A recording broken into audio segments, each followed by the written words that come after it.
नमस्कार मित्रांनो, त्रिकाज क्लासेसमध्ये आपलं स्वागत आहे। मागच्या व्हिडिओमध्ये आपण distance, displacement, velocity and acceleration यांच्या डेफिनेशन पाहिल्या होत्या।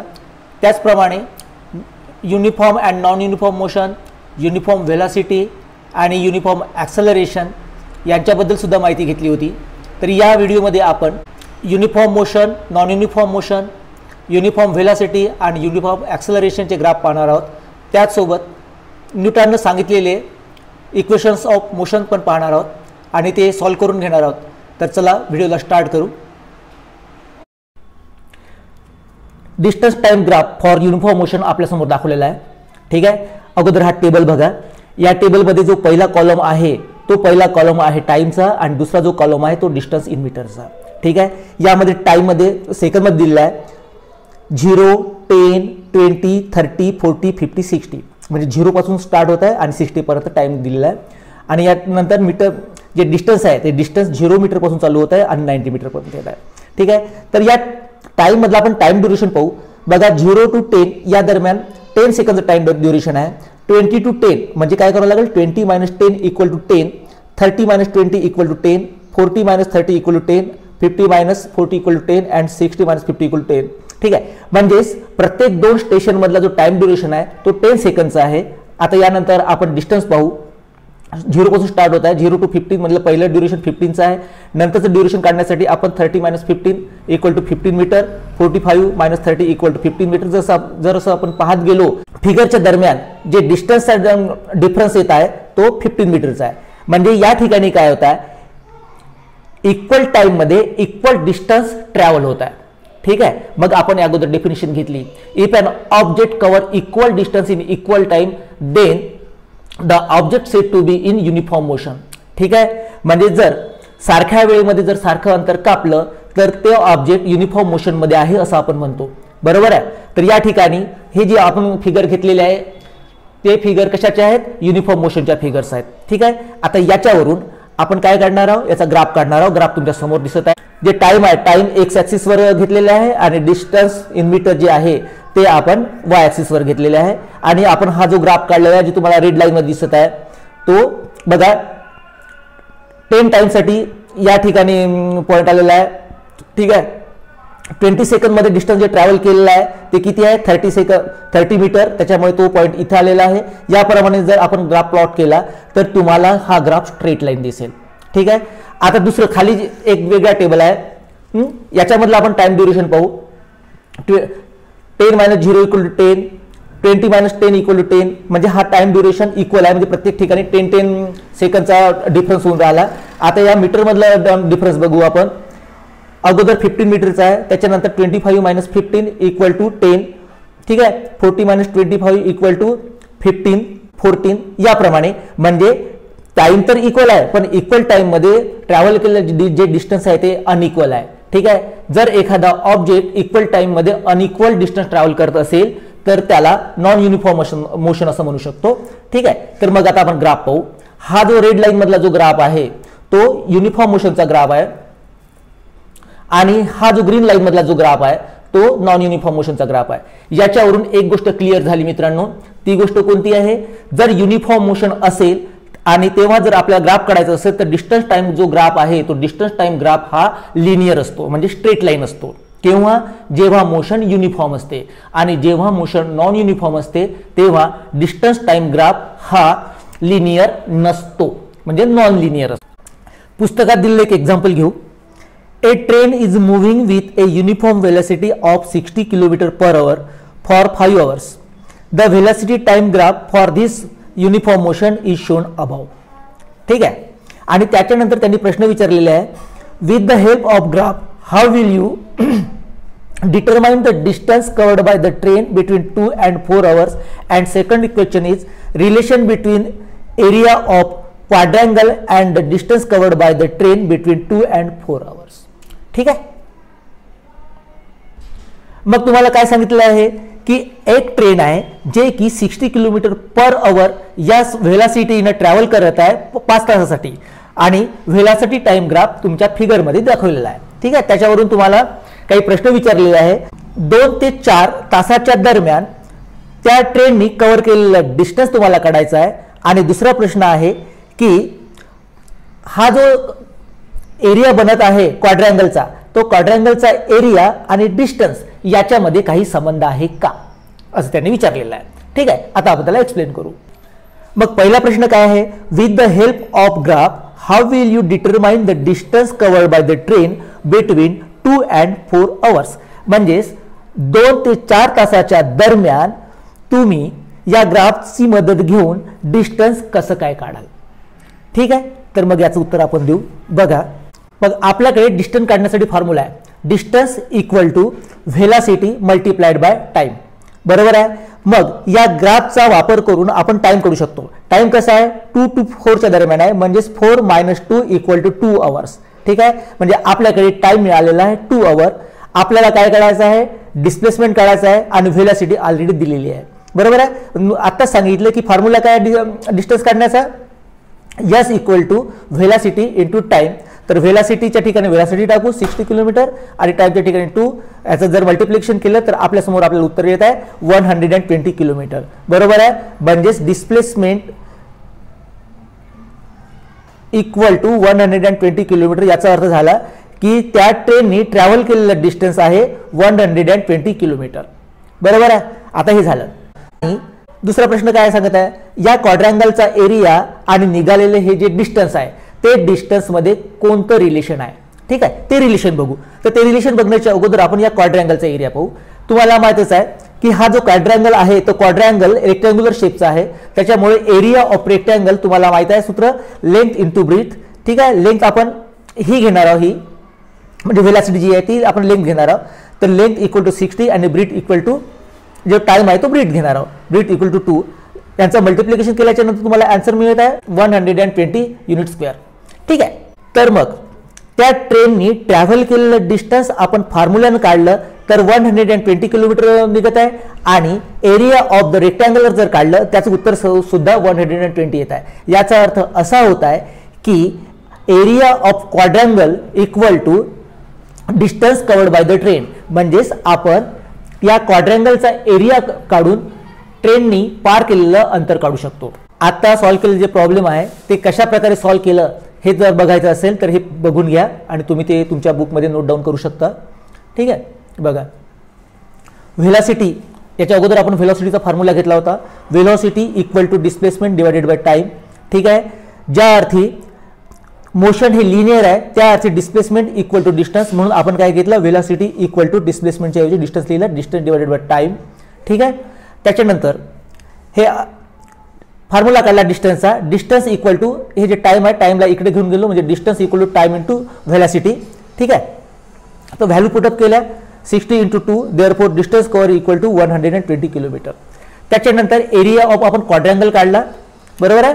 तर तो जो क्वाड्रँगल दिसत होता तो रेक्टँग्युलर शेप होता, त्याच्यामुळे area of rectangle equal to length into breadth. ठीक आहे, लेंथ आपण व्हेलॉसिटी घेतली होती म्हणजे ते 60 आणि ब्रीथ घेतली होती 2, मग 60 × 2 equal to 120 unit per square.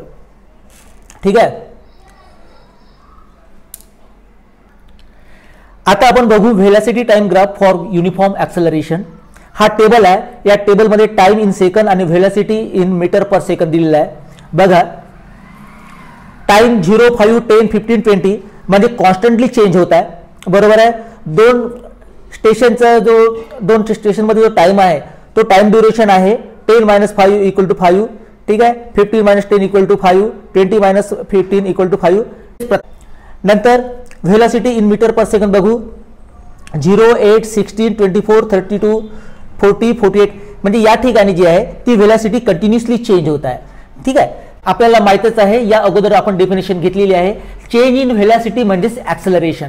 ठीक आहे, म्हणजेच या ठिकाणी टाइमनुसार व्हेलॉसिटी चेंज होत आहे म्हणजे या ठिकाणी ऍक्सेलरेशन होत आहे. बरोबर आहे. ते आता ऍक्सेलरेशन कसं होत आहे ते बघू. बघा या ठिकाणी तर प्रत्येक टाइमच्या दरम्यान 5 सेकंदचा डिफरन्स येत आहे. ठीक आहे, म्हणजे टाइम हा इक्वल आहे. आता नंतर चेंज इन व्हेलॉसिटी बघू 8 - 0 = 8, 16 - 8 = 8, 25 - 16 = 8. म्हणजेच हा जो ही जी व्हेलॉसिटी चेंज होत आहे ती चेंज होणारी व्हेलॉसिटी सुद्धा इक्वल आहे. बरोबर आहे. आता या दोघांवरून बघा इक्वल टाइम मध्ये इक्वल व्हेलॉसिटी चेंज होत आहे. ठीक आहे, पुन्हा आपण डेफिनेशन कडे वळू. If the change in velocity is equal in equal time interval then it will be called uniform acceleration. बरोबर आहे. समजा जर इक्वल टाइम इंटरवल मध्ये इक्वल व्हेलॉसिटी चेंज होत असेल तर त्याला युनिफॉर्म ॲक्सेलरेशन असे म्हणतात. बरोबर आहे. तर मग या ठिकाणी तेच होऊन राहिलं, इक्वल टाइम मध्ये चेंज होणारी व्हेलॉसिटी ही सुद्धा इक्वल आहे, त्याच्यामुळे हे युनिफॉर्म ॲक्सेलरेशन आहे. बरोबर आहे. आता या युनिफॉर्म ॲक्सेलरेशनसाठी आपण हा ग्राफ काढलेला आहे. तो ग्राफ काढताना बघा, आपण टाइम जो आहे तो टाइम एक्स ॲक्सिसवर घेतलेला आहे आणि व्हेलॉसिटी ही आपण वाय ॲक्सिसवर घेतलेली आहे. ठीक आहे. तर मग प्रत्येक 5 सेकंदसाठी आपण इकडे व्हेलॉसिटी घेतलेली आहे. ठीक आहे. जर आपण हा ग्राफ प्लॉट केला तर तुम्हाला असं दिसेल की हा प्लॉट केलेला जो ग्राफ आहे तो ग्राफ हा लिनियर असेल. बरोबर आहे. आणि आपल्याला माहिती आहे की हा ग्राफ जो आहे तो ॲक्सेलरेशनचा ग्राफ होता आणि कोणत्या ॲक्सेलरेशनचा होता? युनिफॉर्म ॲक्सेलरेशनचा. म्हणजे या ग्राफवरून एक गोष्ट आपली सिद्ध होत आहे की युनिफॉर्म ॲक्सेलरेशनसाठी जो होणारा ग्राफ असतो तो ग्राफ हा स्ट्रेट लाईन किंवा लिनियर असते. कळलं एवढं. आता दुसरा प्रश्न असा आहे की जर ॲक्सेलरेशन नॉन युनिफॉर्म असेल तर तो ग्राफ कसा असेल? ठीक आहे. जर ॲक्सेलरेशन हे जर नॉन युनिफॉर्म असेल तर व्हेलॉसिटी टाइम ग्राफ हा कोणत्याही शेपचा असू शकतो आणि तो डिपेंड करतो how acceleration changes with time. कळलं का? पहा, याच्यावरून आपल्या 3 गोष्टी सिद्ध झाल्या. तिथे लिहिलेलं आहे बघा, change in velocity is equal in equal time interval therefore it is uniform acceleration, जे की अगोदर सांगितलं होतं मी. For all uniformly accelerated motion the velocity time graph is straight line, ते सुद्धा आपलं सिद्ध झालं. आणि त्याच्यानंतर for non uniformly accelerated motion velocity time graph may have any shapes depending on how the acceleration changes with time. समजा दिलेला हा ग्राफ कारच्या व्हेलॉसिटीमध्ये होणाऱ्या चेंजेसचा जर ग्राफ असेल असं आपण मानलं तर ज्याप्रमाणे मगाशी आपण ट्रेनचं डिस्टन्स काढलं होतं त्याचप्रमाणे कारने कव्हर केलेलं डिस्टन्स आपल्याला 2 प्रकारे काढता येईल का ते बघायचं आहे. बघा, मगाशी आपण डिस्टन्स 2 प्रकारे काढलं होतं. कोणत्या 2 प्रकारे काढलं होतं? एक तर आपण डिस्टन्सचा फॉर्म्युला काढला होता आणि दुसरं म्हणजे एरिया ऑफ क्वाड्रँगल घेतलं होतं. यामध्ये पण आपल्याला तसंच करता येईल का ते बघू आपण. ठीक आहे. बघा, मगाशी सांगितल्याप्रमाणे डिस्प्लेसमेंटचा फॉर्म्युला काय आहे? Displacement S equal to V into T, म्हणजे displacement S equal to velocity into time. बरोबर आहे. आता या ठिकाणी काय होत आहे? व्हेलॉसिटी ही कंटिन्युअसली चेंज होत आहे. बरोबर आहे. मगाशी जे आपण उदाहरण पाहिलं होतं त्या ठिकाणी व्हेलॉसिटी ही कॉन्स्टंट व्हेलॉसिटी होती, म्हणजे किती होती ती? 60 किलोमीटर पर आवर. पण या ठिकाणी व्हेलॉसिटी कंटिन्युअसली चेंज होत आहे आणि आपल्याला कारने कव्हर केले जे डिस्टन्स आहे ते 10 to 20 सेकंडच्या दरम्यानचं काढायचं आहे. म्हणजे या ठिकाणी आपण टाइम तर काढू शकतो. 20 - 10 इक्वल टू 10, म्हणजे टी इक्वल टू आपल्याला टी इक्वल टू 10 सेकंड मिळत आहे. बरोबर आहे. आता आपला प्रश्न आहे व्हेलॉसिटीचा. जसं मगाशी व्हेलॉसिटी होती ती व्हेलॉसिटी ही कॉन्स्टंट व्हेलॉसिटी होती. आता या ठिकाणी व्हेलॉसिटी चेंज होणार आहे. ठीक आहे. ते 10 सेकंदला ती व्हेलॉसिटी होती पर सेकंड आणि 20 सेकंदला ती व्हेलॉसिटी होती 32 मीटर पर सेकंद. बरोबर आहे. म्हणजे या ठिकाणी व्हेलॉसिटी कॉन्स्टंट नाही आहे. तर मग आता आपण व्हेलॉसिटी घ्यायची कोणती? मग असा जर प्रश्न येत असेल ज्यावेळेस व्हेलॉसिटी कॉन्स्टंट नसेल त्यावेळेस त्या व्हेलॉसिटीचा ॲव्हरेज काढायचा. बरोबर आहे. तर मग व्हेलॉसिटीचा ॲव्हरेज कसा काढता येईल आपल्याला? ठीक आहे. जेवढ्या व्हेलॉसिटीज आहेत तेवढ्या व्हेलॉसिटीची ॲडिशन करायची आणि divided by number of velocities करायची. ठीक आहे. या ठिकाणी 2 व्हेलॉसिटीज आहेत. कोणत्या? एक 16 मीटर पर सेकंड आणि दुसरी आहे 32 मीटर पर सेकंड. या दोघांची आपण ॲडिशन केली. 32 + 16 आणि नंबर ऑफ व्हेलॉसिटीज किती घेतल्या आपण? 2, म्हणजे डिवायडेड बाय 2. बरोबर आहे. ही झालं व्हेलॉसिटी. आणि टाइम आपण घेतला होता 20 - 10 इक्वल टू 10, म्हणजे हा झाला टाइम 10. बरोबर आहे. म्हणजे हे जे हा जो फॉर्म्युला आहे या फॉर्म्युल्यामध्ये आपण टाकलेला आहे S equal to V into T. तर व्ही आपण कसा घेतलेला आहे? व्ही आपण ॲव्हरेज व्हेलॉसिटी घेतलेली आहे 32 + 16 डिवाइड बाय 2 इंटू, आणि टाइम तर आपण काढलेला आहे किती होता तो? 10. जर याला आपण सॉल्व्ह केलं बघा 2 नी आपण 10 ला डिवाइड करू म्हणजे त्याचा आन्सर किती आलं? 5. मग 32 + 16 equal to 48. 48 multiplied by 5 equal to 240 metre. ठीक आहे. म्हणजे डिस्प्लेसमेंट इक्वल टू 240 मीटर. याचा अर्थ त्या कारणी 10 सेकंदमध्ये कव्हर केलेलं जे डिस्टन्स होतं ते डिस्टन्स होतं 240 मीटर. एवढं कळलं. आता एरिया ऑफ क्वाड्रँगल काढू आपण. ठीक आहे. तर एरिया ऑफ क्वाड्रँगल म्हणजे कशाचा एरिया झाला हा? बघा ABCD हा क्वाड्रँगल आहे आपल्याला. ठीक आहे. म्हणून आपल्याला काय करावं लागेल? एरिया ऑफ क्वाड्रँगल ABCD तर या क्वाड्रँगल मध्ये पुन्हा दोन फिगर लपलेले आहेत, त्या कोणत्या? हा ट्रायंगल ABE हा ट्रायंगल आणि दुसरं म्हणजे AECD हा क्वाड्रिलॅटरल. ठीक आहे. मग या संपूर्ण क्वाड्रँगलचा एरिया जर काढायचा असेल आपल्याला तर एरिया ऑफ हा rectangle plus area of triangle असं घ्यावं लागेल. ठीक आहे, मी सोडून दाखवलेलं आहे समोरच्या याच्यामध्ये. Area of quadrangle ABCD equal to area of rectangle AECD plus area of triangle ABE. तुम्ही फिगर पाहू शकता आता. ठीक आहे. त्याच्यानंतर एरिया ऑफ रेक्टँगल AECD बरोबर length of DC into length of AD. बघा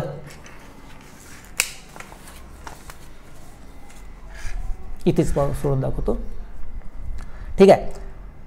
हा जो रेक्टँगल आहे किंवा याला स्क्वेअर सुद्धा म्हणू शकता. जर सगळ्या बाजू जर सारख्या राहिल्या तर स्क्वेअर होईल, नाही तर मग तो लांबी रुंदी जर मागे पुढे राहिला तर रेक्टँगल होईल. ठीक आहे. याच्यामध्ये काय करू मग आपण, याचा आपल्याला एरिया काढायचा आहे. याचा एरिया काढण्यासाठी लेंथ इंटू ब्रीथ या फॉर्म्युलाचा वापर करावा लागेल.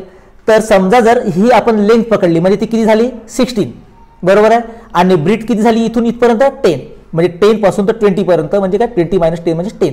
ठीक आहे. हे एवढं डिस्टन्स किती झालं, हे 10चं आणि हे किती झालं 16चं. म्हणजेच area of rectangle equal to 16 into 10 बरोबर आहे. हा एरिया झाला म्हणजे किती झाला तो 160. नंतर याचा एरिया काढू. Area of triangle ABE equal to half into base into height बरोबर आहे. इथे मागे सोडून दाखवलेलं आहे. हे जे काढलं आपण 16 इंटू 10 प्लस. ठीक आहे. आता area of triangle half into base आपण 10 घेतला इंटू हाईट 16 घेतली. ठीक आहे. मग याला सॉल्व्ह केल्याच्या नंतर तुम्हाला किती मिळत आहे ते 160 plus 80 equal to 240 unit square बरोबर आहे. म्हणजेच पुन्हा एकदा प्रूव्ह झालं की एरिया ऑफ क्वाड्रँगल जो असतो तो तुमचा त्या व्हेकलने कव्हर केलेला डिस्टन्स दाखवते. म्हणजेच आपल्याला डिस्टन्स दोन प्रकारे काढता येते, एक तर फॉर्म्युलाने काढता येते, नाही तर मग एरिया ऑफ क्वाड्रँगलने काढता येते. चला तर मग आपण equations of motion by using graph घेऊ. ठीक आहे. तर न्यूटनने वस्तूच्या गतीचा अभ्यास केला आणि नंतर गतीविषयक 3 समीकरणाचा संच मांडला. एका रेषेत गतिमान वस्तूचे displacement, velocity, acceleration and time यामधील जो संबंध आहे तो संबंध या इक्वेशनमध्ये मांडला त्यांनी. ठीक आहे. तर समजा एक वस्तू आहे ज्याची की इनिशियल व्हेलॉसिटी u आहे आणि तो t या टाइमच्या नंतर v ही व्हेलॉसिटी ॲक्सेलरेशनमुळे धारण करतो. ठीक आहे. तर या दरम्यान तो डिस्प्लेसमेंट s एवढं अंतर पार करेल. तर आता आपण न्यूटनने मांडलेले 3 समीकरणाचा अभ्यास करू. ठीक आहे. त्यातलं पहिलं जे समीकरण आहे ते असं आहे v equal to u plus at. ठीक आहे. सेकंड इक्वेशन आहे s equal to ut plus half of at square आणि थर्ड इक्वेशन आहे v square equal to u square plus twice as. ठीक आहे. तर पहिलं जे इक्वेशन आहे जे की v equal to u plus at, तर हे इक्वेशन व्हेलॉसिटी अँड टाइम यांचं रिलेशन सांगतं. दुसरं जे इक्वेशन आहे s equal to ut plus half of at square हे इक्वेशन डिस्प्लेसमेंट आणि टाइम यांचं रिलेशन सांगतं. आणि थर्ड इक्वेशन जे आहे ते v square equal to u square plus twice as हे व्हेलॉसिटी आणि डिस्प्लेसमेंट यामधलं रिलेशन सांगतं. तर कोणत्या इक्वेशनचं रिलेशन कशाशी आहे हे तुम्ही बिलकुल पाठ करून ठेवा. तुम्हाला समोर इक्वेशनच्या आधारावर काही प्रॉब्लेम सॉल्व्ह करायचे आहेत. त्यासाठी तुम्हाला कोणते इक्वेशन कशाचं रिलेशन सांगते ते लक्षात ठेवणं खूप आवश्यक राहील. ठीक आहे. तर मी काय सांगितलं, पहिलं जे इक्वेशन आहे v equal to u plus at हे व्हेलॉसिटी अँड टाइम याच्यामधलं रिलेशन सांगतं. सेकंड इक्वेशन जे आहे s equal to ut plus half of at square हे डिस्प्लेसमेंट आणि टाइम यामधलं रिलेशन सांगतं. तर थर्ड रिलेशन आहे v square equal to u square plus twice as हे व्हेलॉसिटी आणि डिस्प्लेसमेंट यामधलं रिलेशन सांगतं. तुमच्यासमोर हा जो ग्राफ आहे तो टाइम सोबत बदलणाऱ्या व्हेलॉसिटीचा ग्राफ आहे. ठीक आहे. यामध्ये एक ऑब्जेक्ट d या पॉइंट पासून स्टार्ट होतो ज्याची की इनिशियल व्हेलॉसिटी u आहे. काही वेळाच्या नंतर ही व्हेलॉसिटी टाइम सोबत इन्क्रीज होत जाईल आणि फायनली ती b या पॉइंटवर येऊन रीच होईल. तर b या पॉइंटवर आल्याच्या नंतर ती व्हेलॉसिटी बनत आहे v. म्हटलं तर इनिशियल व्हेलॉसिटी u आणि फायनल व्हेलॉसिटी v. ठीक आहे. तर या ग्राफचा वापर करून आपण इक्वेशन ऑफ मोशन सॉल्व करू. ठीक आहे, तर पहिले इक्वेशन घेऊ आपण. या ठिकाणी इनिशियल व्हेलॉसिटी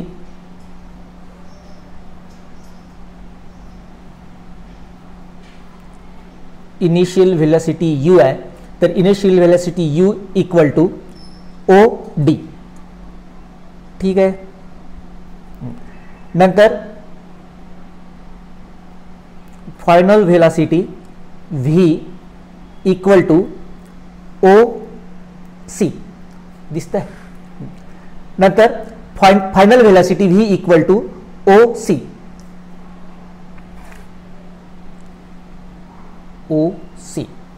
ठीक आहे.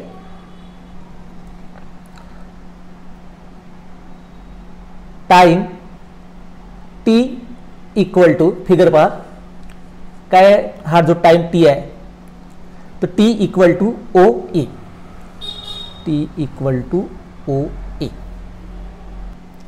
आता आपल्याला ऍक्सेलरेशनचा फॉर्म्युला माहित आहे. कसा फॉर्म्युला आहे तो? Acceleration A equal to change in velocity divided by time. ठीक आहे, म्हणजेच चेंज इन व्हेलॉसिटी म्हटलं तर final velocity minus initial velocity.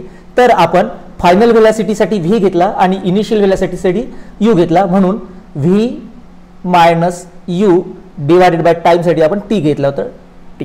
ठीक आहे, therefore a equal to v minus u divided by t. आलं एवढं. आता v म्हटलं तर कोणतं डिस्टन्स झालं ते OC, म्हणून आपण OC मायनस u म्हटलं तर OD minus OD divided by time साठी आपण OE न घेता आपण सरळ टीच ठेवू. ठीक आहे, मग इक्वल टू, आता बघा OC मायनस OD फिगर कडे पाहू आपण.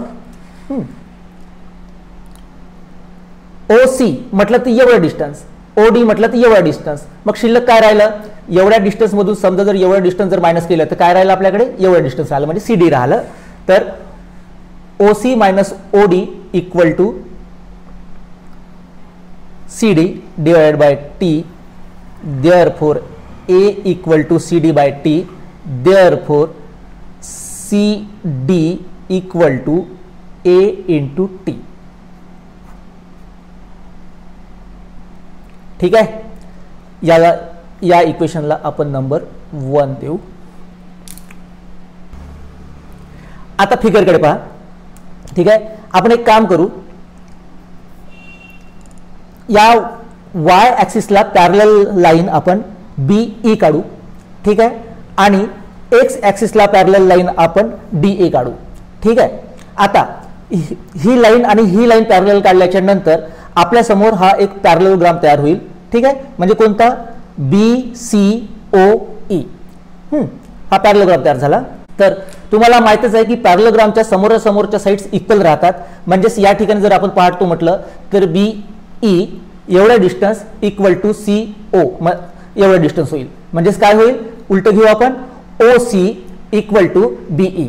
ठीक आहे, आणि त्याच्यानंतर हा पॉइंट पहा आणि हा पॉइंट पहा. याच्यामधून जी लाईन काढली आपण, म्हणजेच लाईन AD जे काढली, ती लाईन AD मुळे ह्या दोन लाईन्स ज्या आहे किंवा दोन सेगमेंट्स आहेत ते दोन सेगमेंट्स विभागले गेले. म्हणून यांचा जो रेशो आहे तो रेशो सुद्धा सेम राहील. म्हणजेच BA is to AE equal to CD is to OD. ठीक आहे, म्हटलं सरळ सरळ काय आहे, ही लाईन इक्वल टू ही लाईन आहे, त्याच्यामुळं हे डिस्टन्स इक्वल टू हे डिस्टन्स होईल, त्याचप्रमाणे हे डिस्टन्स इक्वल टू हे डिस्टन्स होईल. ठीक आहे, तर आता इकडे पहा, अगोदरच आपण घेतलं होतं OC equal to V, OD equal to U आणि O इक्वल टू T.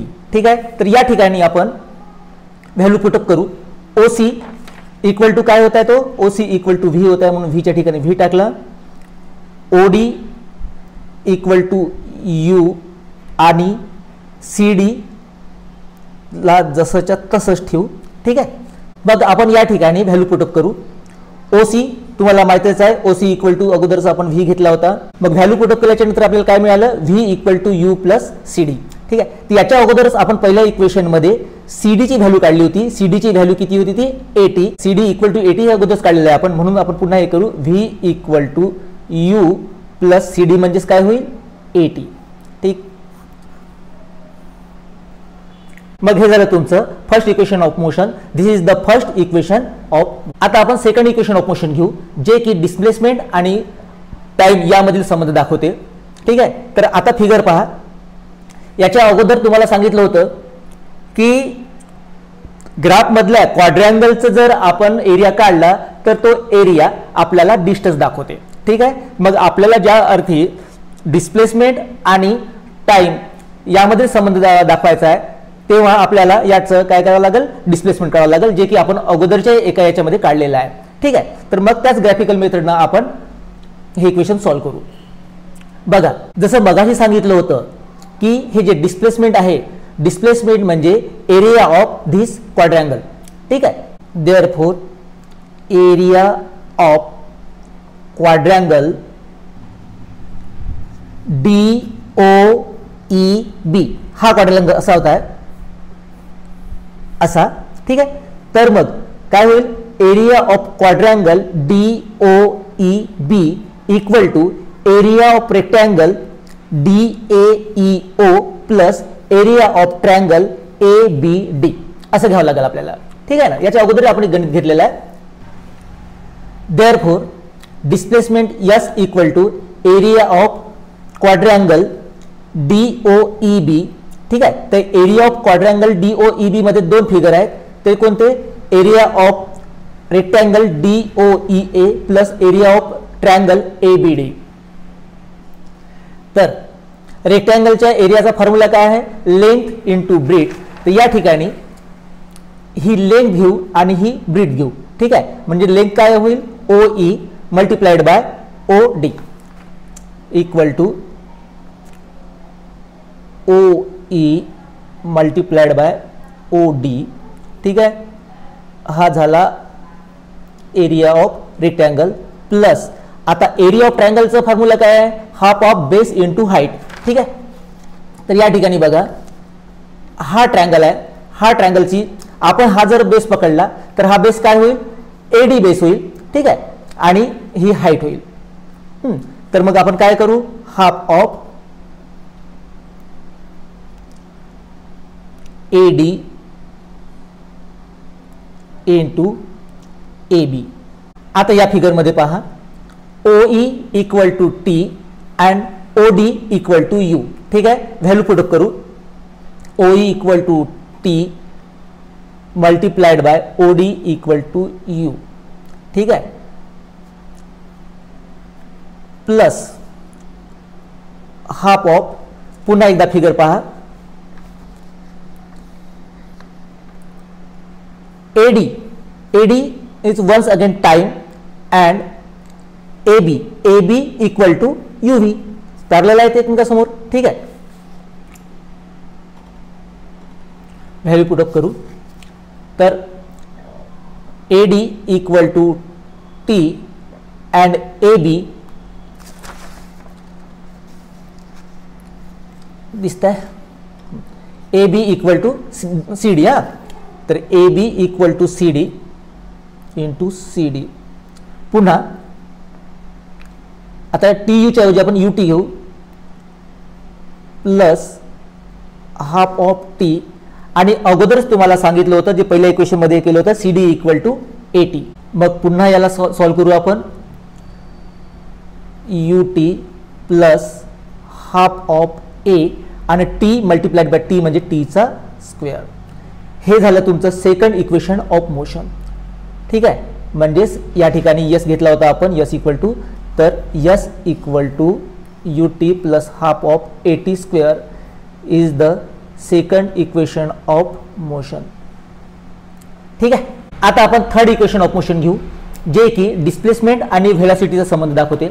जसं आत्ताच डिस्प्लेसमेंटसाठी आपण काय केलं होतं, या क्वाड्रँगलचा एरिया काढला होता, क्वाड्रँगलचा एरिया इक्वल टू डिस्प्लेसमेंट. ठीक आहे, तर आता त्याच फिगरवरून आपण या क्वाड्रँगलचा एरिया काढणार आहोत, पण त्या क्वाड्रँगलचा एरिया काढण्याची पद्धत दुसरी आहे. म्हणजे आपण क्वाड्रँगलचा एरिया जो काढत आहोत तो वेगळ्या फॉर्म्युलाने काढणार आहोत. बघा, हा जो क्वाड्रँगल दिसताय तो क्वाड्रँगल एक प्रकारचा ट्रॅपेझियम आहे.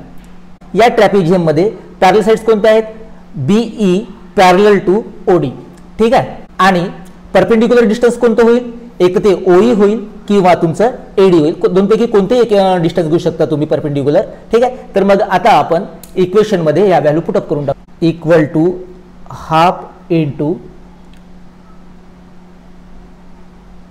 बी प्लस ओडी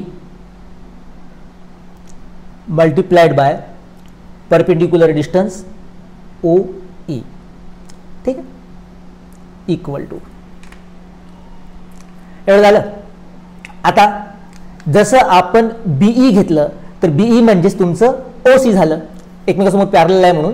ठीक आहे. तर ओसी म्हटलं तर काय झालं तुमचं व्ही म्हटलं, म्हणून बीई इक्वल टू आपण व्ही घेऊ शकतो. ठीक आहे. मग आता बीईच्या ऐवजी आपण व्ही टाकणार आहोत. त्याच्यानंतर ओई, ओई म्हटलं तर काय झालं तुमचं टी आणि ओडी म्हटलं तर यू. ठीक आहे. OD equal to U, BE म्हटलं तर व्ही आणि OE equal to T. Therefore area of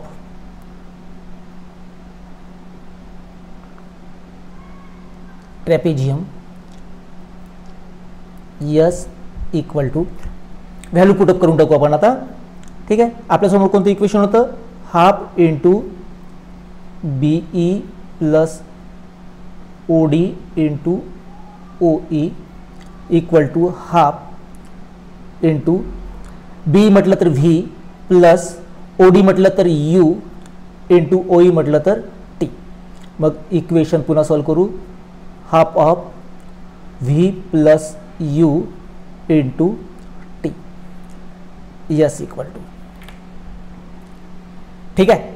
आता आपला हा जो टी आहे टीला आपल्याला बदलावं लागेल.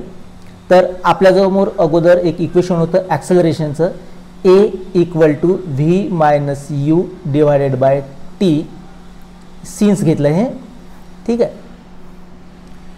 तर मग आपल्याला टी काढायचं आहे. तर टी इक्वल टू, हे बघा टी इकडे जाईल, ए इकडे येईल. T equal to V minus U by A. निघली आपली टीची व्हॅल्यू. मग ही जी टीची निघलेली व्हॅल्यू आहे ती या इक्वेशन मध्ये आपण पुटअप करू. Therefore yes equal to half of V plus U into टीच्या ऐवजी आपण V minus U by A टाकणार आहोत. V minus U by A. ठीक आहे. Equal to V plus U, आपण यू प्लस व्ही म्हटलं तरी चालेल आता, into V minus U divided by 2a. ठीक आहे. मग इक्वल टू, आता बघा हे कसं सॉल्व्ह केलं सांगतो तुम्हाला. हे जे आहे V plus you and V minus you हे न्यूमरेटरमध्ये आहे आणि 2 अँड ए हे डिनॉमिनेटरमध्ये आहे. त्याच्यामुळे न्यूमरेटरमध्ये हे मल्टिप्लिकेशन घेतलं आणि डिनॉमिनेटरमध्ये आपण 2a घेतलं. ठीक आहे. तर आपल्याला माहित आहे a plus b into a minus b equal to a square minus b square. तर या ठिकाणी तोच फॉर्म्युला लागेल. V plus u multiplied by v minus u म्हटलं काय होईल? V square minus u square. V square minus u square divided by 2a. Therefore yes equal to v square minus u square by 2a. Therefore 2as असं multiplication केलं equal to v square minus u square. After solving, we will get v square equal to u square plus twice as. This is the third equation of motion. Video बराच लांब होत असल्याच्यामुळे आज मी इथेच थांबतो. पुढच्या व्हिडिओमध्ये आपण सर्क्युलर मोशन आणि इक्वेशन ऑफ मोशन बद्दल असणारे जे काही प्रॉब्लेम्स आहेत ते प्रॉब्लेम्स डिस्कस करू. ठीक आहे. तर मित्रांनो, हा व्हिडिओ आपल्याला कसा वाटला याबद्दल जरूर फीडबॅक द्या. जर व्हिडिओ आवडला असेल तर लाईक करा, सबस्क्राइब करा आणि आपल्या मित्रांना शेअर करायला विसरू नका. तर भेटू मग आपण पुढच्या व्हिडिओमध्ये. तोपर्यंत जय हिंद, जय महाराष्ट्र.